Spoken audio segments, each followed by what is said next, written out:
I'm Andrew Gallagher, and I'm interviewing Linda Coble. Well, today is March 20th, 2017, 1 p.m. Hi, Linda. Hi, Andrew. How are you? Good. I grew up in a little town called Phoenix, which is just outside the city of Durban on the east coast of South Africa. What was it like living in South Africa during apartheid? Well, it was pretty much a normal life. We were from a family of 3 sisters, so it wasn't any different than any other place that you'd live at. The only thing is that we did not have other race groups in our community. So our community was all Indian. Although there were lots of other races in South Africa at that time, in our community we were specifically Indian. Cool. How did apartheid affect your family? Really, we were on the poor side of the community. So if we wanted to compare it to America today, you would say that I was from the projects. So we had we did not have a very rich society. We had a very poor society.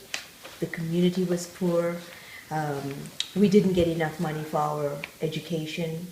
Sports was very limited. We could not participate in high school sports or college sports. It affected my family mostly because my parents couldn't find work anywhere. So because they couldn't find work, we only had to go to a specific school, and we had to pay a lot of fees to school. My parents couldn't go to school because they couldn't afford to go to school. So, but most of the white students, their schooling was free. That's unfair. Exactly. So their schooling was free. We had to pay money to go to school. So that's how it affected our family more than anything. But my mom worked very hard to ensure that all 3 of us finished high school. So we were the lucky ones. How would I compare it to? Growing up in South Africa during apartheid, then growing up in America. Yeah, it would be that different. The difference would be we were from the poor side of the community, and the rich part of South Africa were only specifically one race group, which was the white population, and some of the colored population was a little bit more richer than us. But within our community, we also had different caste systems and different people of different socio-economic balance. So the difference was not really sticking out till later years when I became older. The most exciting part of apartheid ending was that I could play sports. I could travel. I could go away. I was very good at athletics. I was very good, but I could not go past high school athletics. I couldn't go past my college. We couldn't play internationally. If we wanted to play a team in China or England, we couldn't do it because we weren't allowed, because we were not white. Only the white athletes got the privilege to play sports, to represent the country. So as good as an athlete I was not allowed to even try out to represent our country in any kind of sport. Not fair. Not fair. Exactly. That would be the worst part of South Africa that affected me personally.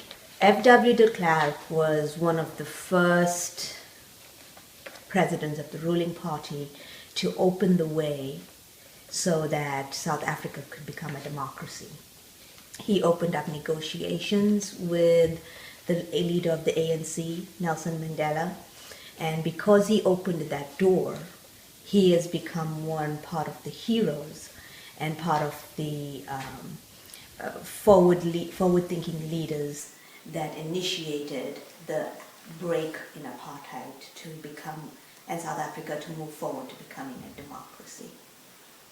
So we recognize him as part of the process of changing South Africa. Did you support Nelson Mandela? All the time. Even when he was in prison. Um, the movement, it was usually an underground movement that was initiated politically, because if you spoke out politically or if you entered any marches or anything of that sort, you were in danger of losing your life or becoming arrested. So it was very, very dangerous to be a supporter of the ANC, which is the African National Congress, which is the party that took over from the ruling party. It was very dangerous. My father forbid us from ever participating in any protest. Exactly. And my sister did once, and so she got a hiding. So my father beat her because she joined a protest, because he knew how dangerous it was. And lots of our Indian counterparts were arrested as well. They spent lots of time in jail, all because they were in protest. Like if they went into first class, because we weren't allowed in first class on the public transport, like the trains and the buses, they arrested you. So, like Maya Angelou sat in the front seat of the buses. Yeah, in the buses, we had specific buses that were Indian and African and colored and white. We could not go onto the white buses or the white trains. Like this one whole line of train, they were like first class was like the first 5 or 6 cars, and then the next was like for the coloreds, then for the Indians, and at the very back of the train was for the blacks. And they would have they were the most, but they only have like 2 cars. And so, so if a white person, they did not use the train often because most of them had cars, there would be like one person in one car, and there would be like 100 people in another car. Just because of your color, you had to be in that car. Nelson Mandela was released from prison in February 12th, 1990. Do you remember anything from that day? Yes, I did. We sat in front of the TV and we watched this crowd of people, hordes of people, waiting by the prison when he was released, and it was just phenomenal. There was just like a sea of people waiting there when he's coming out, and so they televised it live when we watched it from home. Well, that must be a lot of people. It was a lot of people. It was like a sea. Yes, covered, a sea of people. More than 250,000 people came here in the center of Cape Town, hoping to hear Mandela's first public address. At one point, the crowd was so dense and the security so inadequate that Mandela's motorcade couldn't make its way through. Yes, covered, a sea of people. Can you imagine a sea of people when you are let out of jail for one person? It was very exciting time for everybody. Did you vote for Nelson Mandela? Yes, I did. Did you ever meet Nelson Mandela? No, but I saw him, I saw him in person, but it was here in America. I went to get I was writing an examination, because I was still studying when I first came to America as an au pair, and I went to Pennsylvania Avenue to the embassy in Washington. And so happens that the day I was writing my exam, we all had to leave the embassy, and we were wondering what was happening, and we all came out, and we all were lined up on the side, and Nelson Mandela walked by. Oh. Isn't that awesome? That was the best thing ever. So I had a little camera that I just tried to click pictures, but I only got the back of his head. Has apartheid ended in South Africa, or are there still signs of separation today? There are lots of signs of separation today, especially in the communities, because each community is still predominantly Indian. Like my sisters predominantly live in an Indian community right now. And the integration is only seen as far as the Africans and Indians together. And there was maybe one white person that walks by every now and again, but he's totally recognizable in the whole crowd of people. Because the whole communities are predominantly still the races that they grew up with. Like our Indian communities are still predominantly Indian. Black communities are still predominantly black. Colored communities are still predominantly colored. And Most of the Indians have moved up into the white areas, and they have moved out. But it's easy to tell in the poorer communities than in the other much more affluent or richer communities. Thank you. You're welcome. Between the years of 1984 and 1994 was a period of 10 years before the first democratic elections. From 1988 to 1990, I was in high school.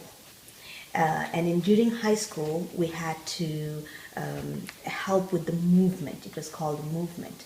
And so the movement was that you had to help the Democratic Party of that time, which was the ANC, to help in the grassroots level of letting the people know that, hey, we no longer want to live separate lives. We want to have, lots of integration. And so we started that process during those years. And during that time, they were called the Indabas. Indabas is an African word for news. But during the Indabas, those were the talks and symposiums that set the scene for South Africa's democratic process. So all the people came to the table, like the Indians, the colors, the blacks. We all came to the table at these Indabas, and they discussed a way to move it forward and to become a democratic process. Now, we, the students, were part of that. So we had to also, we went for meetings and we went to talks and stuff like that to say how this process was going to happen, and we gave our input into how we think that process should happen, which was very good. Then in 1990 to 1994, when I was in college, I joined the ANC youth movement. And so again, because we had to be part of people on the ground talking to everybody, I was one of the leaders.